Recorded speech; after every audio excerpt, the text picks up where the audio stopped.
This is the Daily Blast from the New Republic, produced and presented by the DSR Network. I'm your host, Greg Sargent.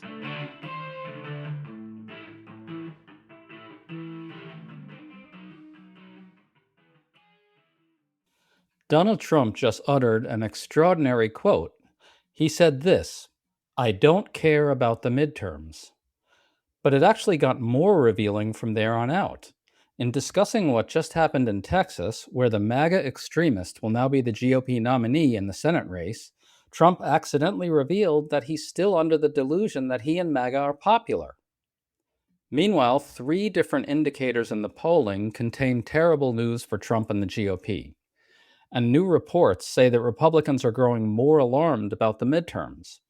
Some of them are plainly afraid to say so. So, how much longer can they stand by while Trump drags them down? We're discussing all this with New Republic contributing editor Felipe de la Hoz, who's been arguing that Trump's historic unpopularity gives Democrats all kinds of new openings. Felipe, nice to have you on. Always good to be here, Greg. So let's start with what Trump said at his cabinet meeting. He was talking about how he's winning a huge victory over Iran, which he isn't. That aside, here's how he characterized that. They thought they were going to outweight me. We'll outweight him. He's got the midterms. I don't care about the midterms. Look what happened last night. That was the prelude to the midterms. People understand it. They know that, very simple, Iran cannot have a nuclear weapon. I'm doing that for the world. I'm not doing it just for us. So let's break this up into 2 pieces. First, Trump's claim that he doesn't care about the midterms. I think this is quite literally true. He doesn't care what happens to Republicans, really. He really doesn't give a shit. And it's also true that Trump's war is absolutely tanking their chances. What do you make of all that? Yeah, as is often the case with Trump, it really could be interpreted in a variety of different ways, and I, doubt that they're going to really clarify. On the one hand, it could mean that he literally doesn't care, which I think is possible, and he, as far as American political figures go, is probably the one that has most openly and with gusto thrown his political allies under the bus. I think it could also be a reference to the idea that his sort of MAGA endorsed candidates have been winning primaries, in the last several weeks. I think it could be interpreted as him saying that, this is an indication of the strength of his brand, which I think is mistaken.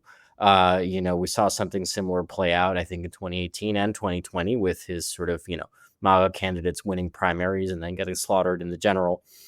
To your point about how Trump really only cares about how he's doing with MAGA, the second piece of what Trump said in that little clip is really telling. He says the prelude to the midterms is what happened last night, meaning Tuesday night. He's clearly alluding to MAGA extremist Ken Paxton getting the GOP nomination in the Texas Senate race, something Trump engineered. But what's funny, Felipe, about that is that this has improved Democratic chances in the Senate race, though it's certainly not going to be easy by any means. That aside, Trump is saying that it's good that Republicans nominated the MAGA whack job. He really is under the illusion that he and MAGA are popular. He revealed that accidentally, I think. Your thoughts on that? Yeah, I mean, I think that, it's like Texas is this great white whale, right, for Democrats. And it's like, I think there's sort of an intermediate point that we have to look at this where, on the one hand, I think that this idea that, there will be some sort of Democratic savior who's going to run such an excellent campaign that will overcome all the odds and, deliver a decisive Democratic victory in a statewide race in Texas is probably not going to happen, at least not in the foreseeable future. However, the idea that it's also some kind of, pipe dream, a fantasy, and that, it can happen, Texas is Texas, blah, blah, blah, I think is clearly wrong and has been disproven, as you wrote, by the, sort of success, not the victory, but the sort of success of the O'Rourke campaign a few years ago.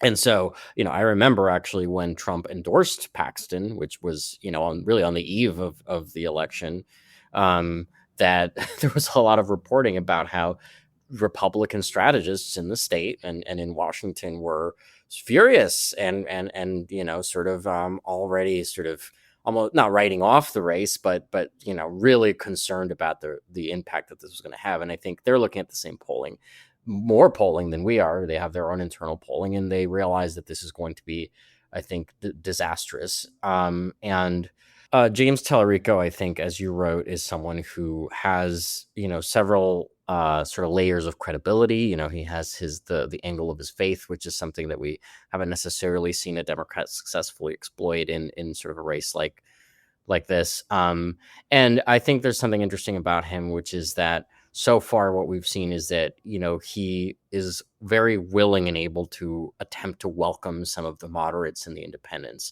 while at the same time, he's not doing the kind of, bipartisan kumbaya thing of, oh, my opponent is a good man, that, and this is a contest of ideas, yada, yada. To stay up to date on all the news that you need to know, there's no better place than right here on the DSR network.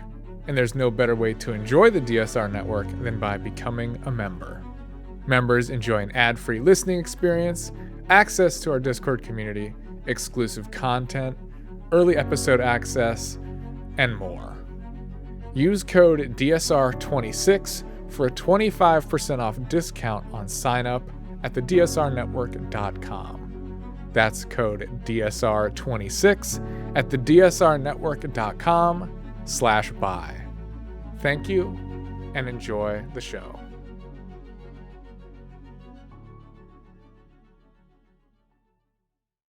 James Tallarico, the Democratic nominee, is reaching out to independents and moderates and Republicans, but he's also making it very clear that MAGA and Trumpism and Trump are a disaster for this country. He's not sidestepping discussion of what Trump and Trumpism have done to us, and that's really critical. Also, to your point, it's going to be really hard. We have a piece on this up at tnr.com. We're under no illusions here. This is a very hard state for Democrats, and Beto O'Rourke came nearly 3 points away from winning, and he really outperformed in some major ways. It's going to be a big lift for Tallarico to get there. It's not impossible, though, and even if he loses, he's probably going to end up forcing Republicans to spend hundreds of millions of dollars to save Texas, which could impact the rest of the map. Just want to clarify, though, Tallarico could win. It's possible, just very hard. I think, in my lifetime, presuming that, everything, we maintain the same sort of electoral political system, I think that it's entirely conceivable, and I would say even likely that, at some stage, a Democrat will win a statewide race in Texas, just given kind of the demographics, given what we've seen. I don't know if it'll be Tallarico, but it could be. I mean, I don't think that this is, a sort of a crazy pie in the sky idea. It's absolutely possible, as I wrote in my piece, tried to argue anyway. If there's a time it's going to happen, a lot of events are lining up right now that make it at least plausible. Just as an aside on this, the Texas Senate race is going to be really interesting on immigration. Paxton is a MAGA radical, a true extremist whack job, and the Democratic nominee, Tallarico, has a striking position on the issue. He calls for increased border security to distance himself from Joe Biden, but he also speaks about the need to be welcoming to immigrants, how immigrants are a positive good for our country, and how they deserve due process and fair treatment. And critically, Tallarico casts this as a matter of his Christian faith. You wrote about this. Is there an opening here for Democrats to strike kind of a new set of moral positions on immigration due to Trump's hideous unpopularity and just the horrors he's unleashed? Yeah, absolutely. I mean, look, when it comes to Texas, I unfortunately, I'm not sure that being a complete immigration whack job is a disqualifier, in part because obviously Greg Abbott was sort of like the original, whack job. And I think, is kind of a dark horse for sort of a template for how to use sort of immigration as a political cudgel in like a really, messed up way with what he did with the busing and whatever. But sort of setting that aside, we are in a different situation right now where I think, historically, immigration has been sort of the impenetrable issue where Trump and Republicans writ large seem to just kind of have enjoy a sort of a default kind of level of deference from the voting public, where there was sort of the assumption that they would handle it better, whatever that means in sort of the median voter's mind, in sort of a similar way to, the economy writ large, right? Which is something that, again, people don't necessarily grasp in its granularity, but that they sort of felt that Republicans did better. That is done, I think. I don't think that there is an inherent sort of turn towards trusting Democrats necessarily, which is why I have argued for not just this kind of sort of approach of responding to what Republicans are doing, though obviously Democrats need to and should respond to particularly the truly atrocious things that are happening in sort of all of our names, but setting out an actual cohesive, forceful, unified vision that can be sort of packaged and repeated by candidates all around the country with their sort of regional variations, but that actually exists on a separate axis than sort of the defensive posture that Democrats have adopted for the most part, which is to say, not just we're going to do enforcement better, which has really been the core message, I think, of especially national Democrats. I agree 100%, and that's why I'm really heartened to see James Tallarico talking about immigration as a positive good for the country, an affirmative good. It's a good thing for us. And by the way, on the point about Texas being a place where very hardline immigration politics works, I think we're in a different place than we were even just a couple of years ago, because now people have seen violent white nationalism as an agenda play out on the streets of major cities across the country, and they are recoiling in horror. And by the way, Trump has thrown away his 2024 gains with Latino voters as a result. So I do think this is the time to step up and provide something affirmative, moral, coherent, clear, and say, here's what we're for. We tried it their way. Mass deportations failed this country, and we're going to do something better. That's what I'd like to see. Yeah, I mean, I think, what ended up happening was that some of these things went from being theoretical to realized, right? And unfortunately, it's a long time American tradition that people have to sometimes just touch the stove. And so, there are so many stories all over the country, published everywhere, where people on the ground in various cities and suburbs and exurbs and even in rural areas are saying, look, I had this conception of the enforcing the borders agenda or whatever that was going to entail sort of rounding up these criminals, yada yada. I mean, we hear it over and over again, and once the understanding really sets in that that's not what anyone meant, that's not what Stephen Miller wants, that's not what they're working towards, that's not what they'll accept as victory in this sort of zealotry, anti-immigration zealotry, people are not only against it, they're repulsed, they are disgusted. And so I think that that viscerality, that feeling, is something that can be harnessed and is harnessable if sort of Democrats want to kind of use it as a hook to then also present their alternative agenda, right? It has to be both things. We're going to hold these people accountable. We're going to ensure that this doesn't happen again, I think is a powerful message. And here's what our vision is, which as you mentioned, is something that Tallarico is attempting to do now, right? Here's how we think these things should go, which is just not something that has been part of the conversation. So we just got hit with a barrage of new polling that's very bad for Trump and Republicans. G. Elliott Morris's new poll has the Democrats lead in the generic House ballot matchup at 8 points now. It's been growing. If that continues, if it holds at 8, if it turns out to be 8 at the end of the day, that's a wave. Meanwhile, in the new YouGov tracking poll, Trump has sunk to an approval rating of 34%, with 59% disapproving. That's around 25 points underwater. And critically, that may not be an outlier, because in the polling averages collected by 50 Plus One, a website, Trump's approval is at 36%. He continues to slide. Felipe, all the polls are telling the same story right now, no?